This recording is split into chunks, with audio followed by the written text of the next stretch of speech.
Hello students, welcome to my channel. Today we will discuss the chapter 4th of class 9th. Okay. अगर आपको मेरा video पसंद आता है तो प्लीज़ उसे लाइक करें, शेयर करें and don't forget to subscribe. So let's start. A linear equation in two variable. Two variables. Okay, so first we recall that what is an equation. All students, I think you know about what is an equation. After that we will discuss here what is an equation. So you know this is a expression. Okay, why? Because जो expression आपके होते हैं वो एक constant और variable से मिलके बने हुए होते हैं, और वो कांस्टेंट और वेरिएबल आपके क्या हो सकते हैं, दोनों का एडिशन भी हो सकता है, मल्टीप्लिकेशन भी हो सकता है, सब्ट्रैक्शन भी हो सकता है. ठीक है, तो सच टाइप ऑफ एडिशन और multiplication of variable and constant is called an expression. और whenever you put this expression equals to any constant number, ठीक है, this is not a zero, this is a number.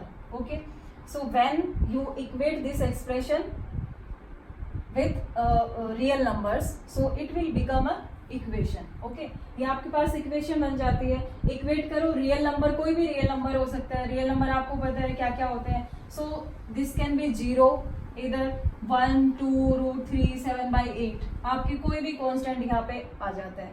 तो कहने का meaning क्या है कि कोई भी एक्सप्रेशन आपका इक्वेशन कब बनता है, जब आप उसको इक्वेट टू रियल नंबर कर दो. ठीक है, लेकिन वहां पे इक्वेशन में ये जरूर सिंबल होना चाहिए इक्वेशन. ठीक है, most of the student got confuse with expression and equation.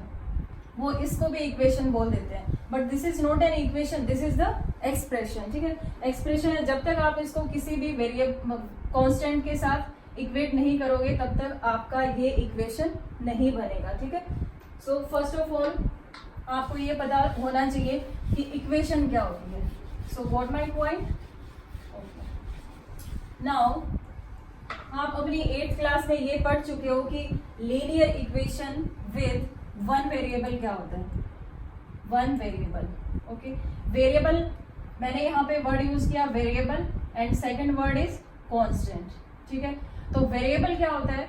Variable आपका होता है कि जिसकी वैल्यू फिक्स नहीं होती. ठीक है, वहां पे हम कोई भी वैल्यू पुट कर सकते हैं. और कांस्टेंट आपके पास क्या होता है, किसी भी फिक्स वैल्यू को हम क्या बोलते हैं, कांस्टेंट बोलते हैं. तो ये सारी टर्म्स आपको क्लियर होनी चाहिए ये सब काम करने से पहले. ठीक है, तो आपको पता चल गया कांस्टेंट एंड वेरिएबल क्या होते हैं. तो आपने 8th क्लास में पढ़ा है कि linear equation in with one variable क्या होता है. क्या होता है, 2x + 7 = से 0. ठीक है, ये आपके पास क्या है, this is the linear equation in one variable. One variable का क्या मीनिंग है यहाँ पे. This means linear equation with one variable का मीनिंग क्या होता है कि आपको वहां पे सिर्फ एक अननोन क्वांटिटी मिलती है, वेरिएबल मिलता है. ठीक है, only one variable. So this is called the linear equation with one variable. ठीक है, आपको आपने इसका देखा था सॉल्यूशन हम कैसे फाइंड आउट करते हैं. 2x + 7 = 0, 2x = -7 and x = -7/2.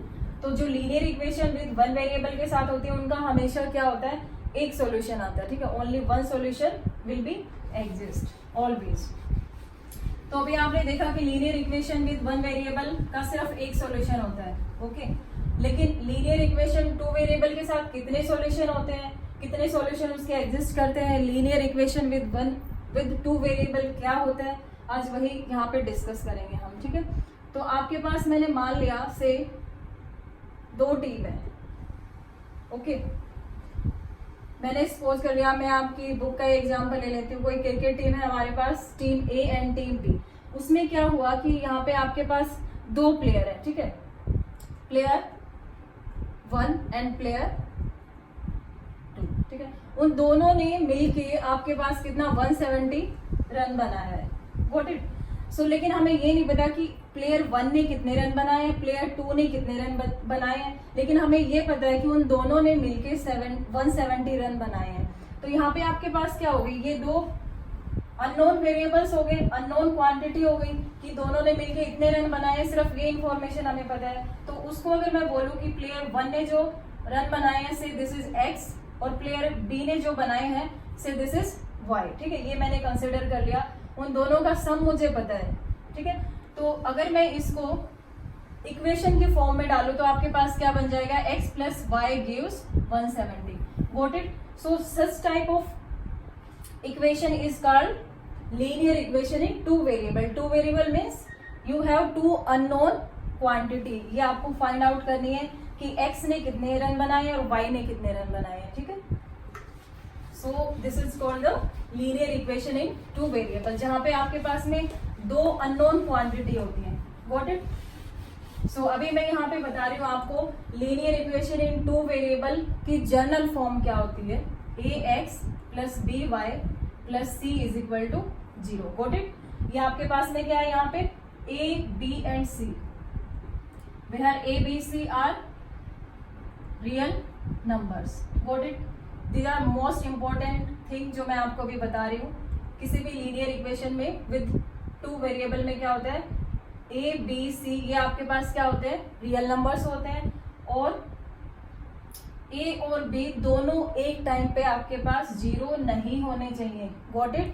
why? Because अगर दोनों आपके पास एक टाइम में 0 हो गए तो c यहाँ पे 0 यहाँ पे 0, तो आपके पास c इज इक्वल टू 0 आएगा सिर्फ। दैट मीन्स c कोई भी कांस्टेंट है, मान लिया मैंने 2 मान लिया, 2 इज इक्वल टू 0, ये तो डिफाइन ही नहीं है क्योंकि 2 कभी 0 के इक्वल होगा ही नहीं, गॉट इट। सो ये अगर दोनों जो हमारे पास क्या है x का कोफिशिएंट और y का कोफिशिएंट दोनों एक टाइम पे अगर 0 हो गया तो उस टाइप की इक्वेशन जो होगी वो हमारी एग्जिस्ट ही नहीं करेगी। जैसे मैंने एग्जांपल आपको लेके बताया, एक टाइम पे एक 0 हो सकता है। ऐसे अगर मैं आपको बोलूं a 0 है एंड b आपका क्या है 2, कुछ भी ले सकते हो आप, √2 whatever you want to take. तो यहाँ पे a 0 हो गया तो आपकी इक्वेशन किस फॉर्म में आ जाएगी, this is √2y plus c is equal to 0। Now this is a equation, अभी भी ये इक्वेशन है, एग्जिस्ट करेगी, लेकिन दोनों एक टाइम पे आपके पास 0 नहीं होने चाहिए, got it. So this is overall about the linear equation in two variable. इसके सॉल्यूशन के बारे में हम बात करेंगे, but I will discuss about the solution of linear equation in two variable in my next videos. So यहाँ पे हम क्या करने वाले हैं, ये जनरल एक्सप्रेशन हो गया, ये मैंने आपको बताया था, ठीक है। तो इसमें क्या है, आपको एक इक्वेशन दी हुई मिलेगी, आपको उसको इस फॉर्म में पुट करना है एंड वहां से आपको a b c ये अननोन जो आपके वेरिएबल है इनको फाइंड आउट करना है, सॉरी कांस्टेंट है ये फाइंड आउट करना है। यही काम करना है हमें 4.1 एक्सरसाइज में। सो हम स्टार्ट करते हैं exercise 4.1। And one more thing, जब भी आप किसी भी इक्वेशन को सॉल्व करते हो तो सॉल्व करते टाइम जब इक्वेशन में आप दोनों साइड में सेम वेरिएबल के साथ सेम कांस्टेंट के साथ चाहे आप क्या करो, एडिशन करो, ठीक है, या फिर सब्ट्रैक्शन करो, मल्टीप्लाई करो या फिर डिवाइड करो, और डिवाइड भी आपका क्या होना चाहिए, नॉन जीरो नंबर के साथ, तो उस इक्वेशन पे कोई फर्क नहीं पड़ता, उसके सॉल्यूशन पे कोई फर्क नहीं पड़ता। फॉर एग्जांपल मैं आपको बताती हूँ, जैसे मेरे पास ये इक्वेशन है, okay, this is an equation, ये इक्वेशन होने की सारी कंडीशन सेटिस्फाई कर रही है। तो अभी आप यहाँ पे देखो, अगर मैं इसको ये बोलूं कि मैं दोनों साइड -5 ऐड कर रही हूँ, ठीक है, तो दोनों साइड आप -5 ऐड करोगे तो यहाँ पे क्या आएगा, दिस इज 0 प्लस -5, यहाँ पे ऐड करेंगे तो this is -5, 0 plus -5, got it.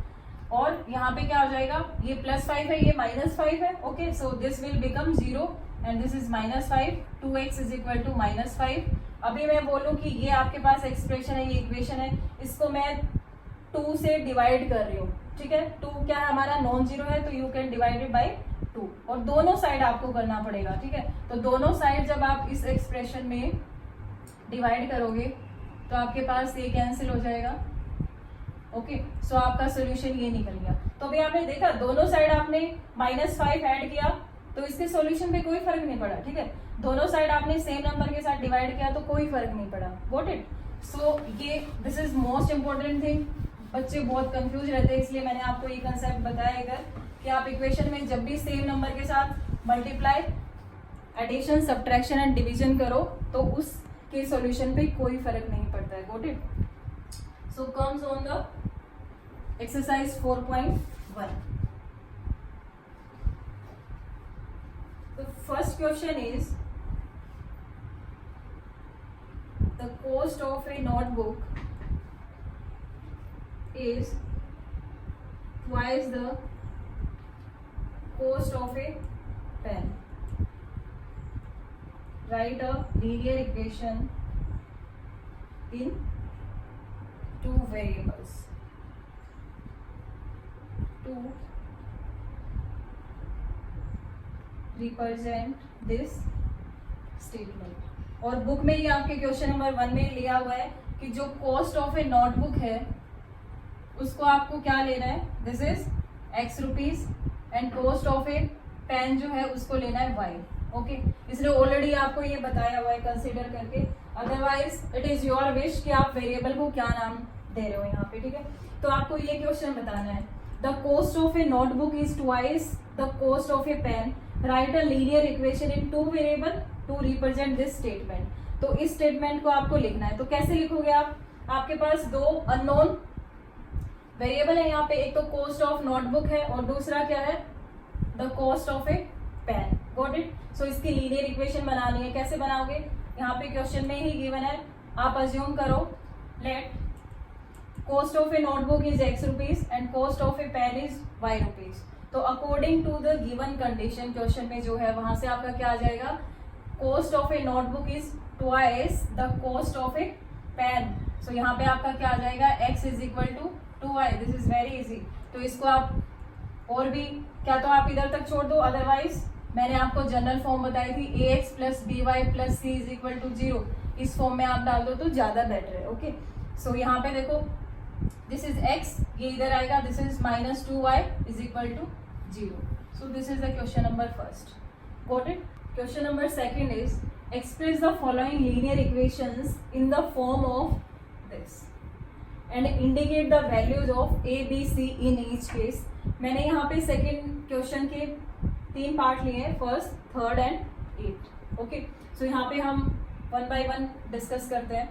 तो आपको ये जो इक्वेशन दी हुई है, लीनियर इक्वेशन दी हुई है, इनको आपको इस फॉर्म में डालना है. ओके, एंड देन फिर आपको ए बी सी की वैल्यू फाइंड आउट करनी है. तो सबसे पहले हम इसको लिख लेते हैं. ओके, अभी आपको इस फॉर्म में डालना है. तो ये फॉर्म आपकी क्या होती है, दिस इज, आप क्या करोगे, कंपेयर, या बाद में हम कंपेयर करते हैं, पहले क्या कर लेते हैं, हम इसको इस फॉर्म में डाल देते हैं. Okay, so this is 2x plus 3y. ये तो एज इट इज रहेगा आपका. ये क्या बोलते हैं, जनरल फॉर्म क्या बोलती है, प्लस सी. दैट मीन जो कांस्टेंट है वो आपका इसी साइड में हो, लेफ्ट साइड में हो, इक्वल के लेफ्ट साइड में. तो आप ये पॉजिटिव क्वांटिटी है, इसको जब लेफ्ट साइड में लेके आओगे इक्वल के, तो this will become negative equals to 0. ठीक है, ये हो गई यहाँ पे. So this is equation 1. अभी क्या करो, comparing equation 1 with ax plus B Y plus C is equal to 0. इसके साथ कंपेयर करो. तो कंपेयर का मीनिंग क्या होता है, x का वेरिएबल यहाँ पे कितना है 2, यहाँ पे कितना है a. तो a इज इक्वल टू यहाँ पे कितना है 2. ठीक है, b, यहाँ पे y का वेरिएबल b है, यहाँ पे y का वेरिएबल कितना है 3. तो b की वैल्यू कितनी हो गई 3. और साइन आपको बहुत ध्यान रखने, इधर पॉजिटिव है, यहाँ पे भी पॉजिटिव था, तो कोई फर्क नहीं पड़ा. अगर यहाँ पे माइनस होता तो आपको b की वैल्यू कितनी लेनी पड़ती, -3. Got it. तो ये चीजें आपको ध्यान रखनी है. एंड c की वैल्यू कितनी, देखो यहाँ पे c क्या है, प्लस साइन के साथ. तो ये आपकी जनरल फॉर्म है, इसके साथ आपको कंपेयर करना है. ठीक है, ये ऑलरेडी इसमें बताया भी हुआ है, इस फॉर्म में डालना है.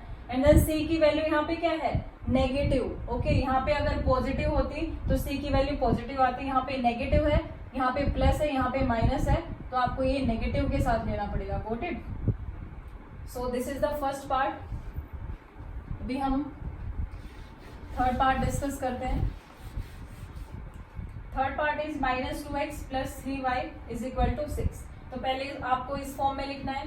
तो लेफ्ट साइड जो है उसको टच नहीं करना है, एज इट इज छोड़ दो. राइट में देखो क्या है, ये 6 है, इधर इस साइड में आएगा, तो दिस विल बिकम नेगेटिव. अभी सेम इस इक्वेशन को आपको क्या करना है, ax plus B Y plus c के साथ कंपेयर करो and write the values of A B c. तो यहाँ पे a है, यहाँ पे कितना -2, तो a की वैल्यू -2, b की वैल्यू 3. तो आप यहाँ पे देख रहे हो a की वैल्यू नेगेटिव थी, तो नेगेटिव साइन के साथ आएगा. ये चीज आपको गलत नहीं करना। बहुत सारे बच्चे होते हैं जो जल्दीबाजी में क्या करते हैं, ए की वैल्यू +2 लिख देते हैं, ठीक है, और वहां से फिर मार्क्स कट हो जाते हैं। बी की वैल्यू कितना आ गया 3 एंड सी की वैल्यू कितनी आ जाएगी यहाँ से -6। Okay got it. अभी करते हैं हम क्वेश्चन नंबर 8 पार्ट इसका। 5 इज इक्वल टू कितना है 2x। अभी यहाँ से भी बहुत से स्टूडेंट को कंफ्यूजन होती है कि क्या करें, 5 को इधर लेके आए या 2x को इधर लेके आए, ठीक है। तो इसमें कंफ्यूज होने की जरूरत नहीं है, क्या तो आप इसको इधर ले आओ या फिर उसको उधर ले जाओ, ठीक है। तो इसको, इस एक्सप्रेशन को अगर मैं ऐसे भी लिख सकती हूँ, why, because both are equal, got it. So इसको आप लिखोगे 2x। अभी y की टर्म तो नहीं है, लेकिन आप y को क्या लिख सकते हो 0 कांस्टेंट के साथ में, गॉट इट। एंड 5 को इधर लेके आओगे तो 0, ठीक है। तो यहाँ पे अगर x एब्सेंट है या y एब्सेंट है तो उसका आप जो साथ में कोफिशिएंट होता है उसको 0 लेके उसको एक्सप्रेस कर सकते हो, got it. So this is the linear equation, इस फॉर्म में होगी। फिर a b c की वैल्यू आप कंपेयर कर लो, वही सेम इस इक्वेशन के साथ दोनों को कंपेयर करो तो you will get a is equal to 2, b is equal to 0 and c is equal to -5। Okay, so this is question number 2। तो 4 पॉइंट एक्सरसाइज में आपका इतना ही था। In my next video I will tell you about the solution of the linear equation की solution किस type के होंगे, वहां पे 1 सोल्यूशन होगा, 2 सोल्यूशन होगा या कितने सोल्यूशन होंगे। ओके, सो अगर आपको इसमें कोई कंफ्यूजन होती है इक्वेशंस से लेके तो आप मेरे कमेंट बॉक्स में अपनी प्रॉब्लम पूछ सकते हैं।